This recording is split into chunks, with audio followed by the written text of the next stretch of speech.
Hey everyone, welcome back to the channel. In today's video, I'll show you how to create a hologram effect in CapCut. Let's get started. First, record a video of yourself interacting with your phone. Make a screen record of what you're scrolling through your phone. Then import both the video and screen record into CapCut. First, add the screen record as an overlay. Select the overlay and crop the top part.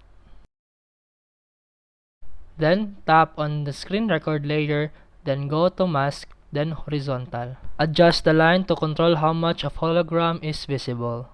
Drag the circle with two arrows to make the bottom part of the hologram fade smoothly. Select the screen recording overlay, then go to opacity setting. Lower the opacity until it looks semi-transparent. And that's it. You have successfully created a hologram effect in CapCut. If this video helpful, please like and subscribe for more videos. See you in the next one.